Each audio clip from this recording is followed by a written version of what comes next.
hypertension or high blood pressure is increasing day by day.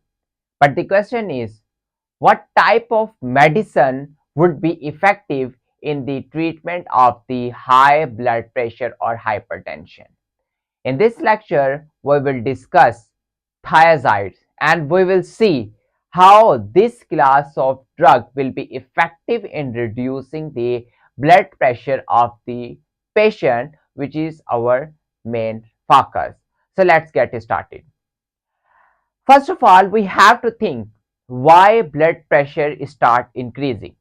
There are a lot of factors, but one of them will be high volume of the blood that causes the high blood pressure. It's obvious thing, like if I consider water pipe, if the more water present in the pipe, more pressure of the water will be.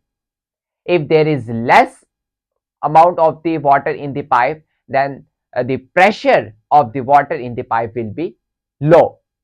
Similarly, we can reduce the blood volume and ultimately you will see the low blood pressure.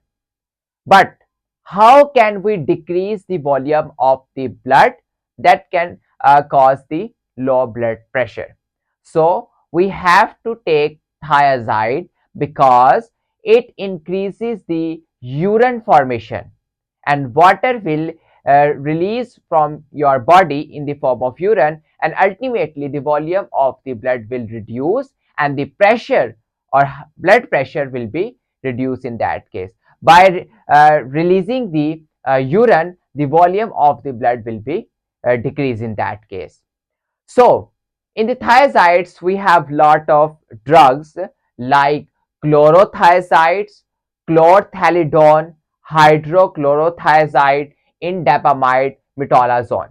So these are the drugs that lies in the thiazide class, that is diuretic drug, that can also be used in the as a antihypertensive drugs.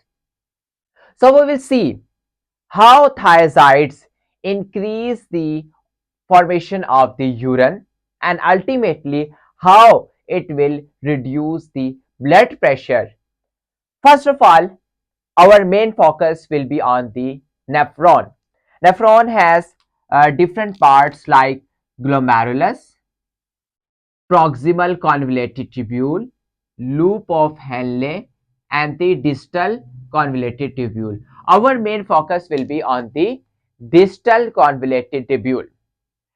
If I say when the patient take thiazide, it will through the oral route, it will enter in the stomach of the patient, and then it will from the intestine, it will absorb into the blood of the patient.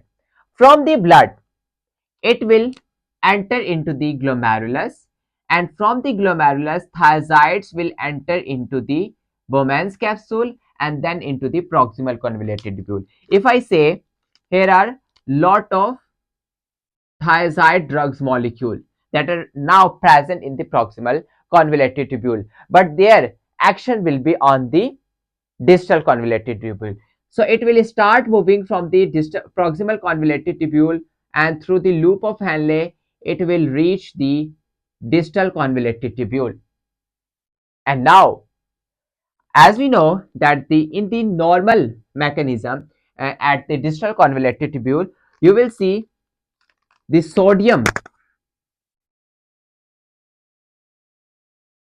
and the chloride co-transporter present in this tubular cell.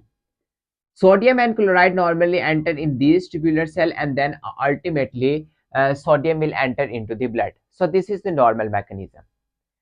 And after that, by entrance of the sodium into the blood, water also follow the path of the sodium, and water will also enter into the bloodstream. So first of all, sodium from the tubular space lumen enter into the blood, and water follow the sodium. So this is the normal process. But when the thiazides reach the distal convoluted tubule, it will stop this pathway. It's quite simple. When this pathway stops, sodium will remain in the lumen, water will also be in the lumen, and ultimately you will see the sodium concentration in the urine will increase, and water will also be increased, and ultimately the volume of the urine volume will increase. That is diuresis. So that is how thiazides increase the formations of the urine by blocking the sodium chloride co-transporter, and ultimately sodium will remain in the lumen, volume will also be increased in that case, and ultimately you will see the increase in the urine formation, and lot of water will excrete uh, from the body of the patient, and ultimately you will see the hypovolemic state, low volume of the blood. And whenever you see the low volume of the blood, you will see the reduce in the blood pressure. But when you see the blood volume, low blood volume, that is hypovolemic state, so after that you will see the blood enter in your heart, and it will enter in the atria and the ventricles, and in the left side, the left atria and the left ventricle, it will release the blood through the aorta, descending aorta, and it will also provide the blood to the upper parts of the body. It means that when you see the low volume of the blood, the cardiac output will also be reduced in that case, and the blood pressure ultimately be reduced in that case. So this is how, due to the hypovolemia, cardiac output will be reduced and the blood pressure will also be reduced in that case. So this is how thiazides affects distal convoluted tubule and reduce the absorption of the sodium and the water into the blood, and increases the release of the sodium and the water in the urine. So that is how thiazides reduce the blood pressure.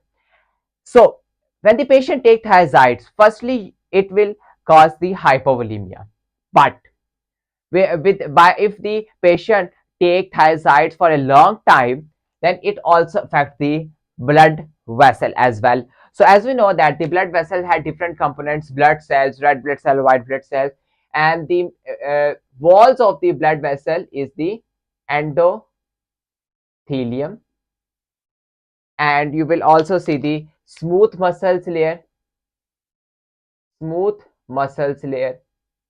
So that is the important thing. Thiazides also reduce the peripheral vascular resistance. So that is the important thing. Peripheral vascular resistance. Thiazide reduce this one. It means that smooth muscles of the blood vessels relaxed. There is no contractions of the blood pressure in that case. So ultimately, relaxation of the smooth muscle reduces the peripheral vascular resistance. So ultimately, you will see it will act as antihypertensive agent. So it actually reduces the blood pressure in that case. So there are the two mechanisms. It increases the formations of the urine, and other reduce the peripheral vascular resistance as well. And in that case, you can also see the lot of adverse effect related to the thiazides. As we have already seen, it can cause the hyponatremia, low sodium level in the blood, because lot of sodium is releasing in the urine. It can also cause the hypokalemia.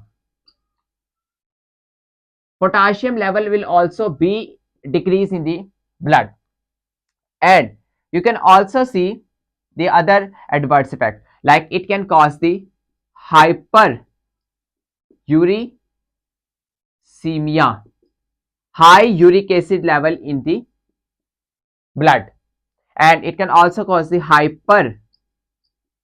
hypercalcemia, high level of calcium in the blood. So these are the opposing effects, like it increase the uric acid and the calcium level, and decrease the sodium and the potassium level in the blood. So you also have to monitor the patient electrolytes if the patient is taking the thiazides. So this is all about how thiazides reduce the blood pressure through two mechanisms: by reducing the peripheral vascular resistance, and other is it increases the formations of the urine, that is diuresis.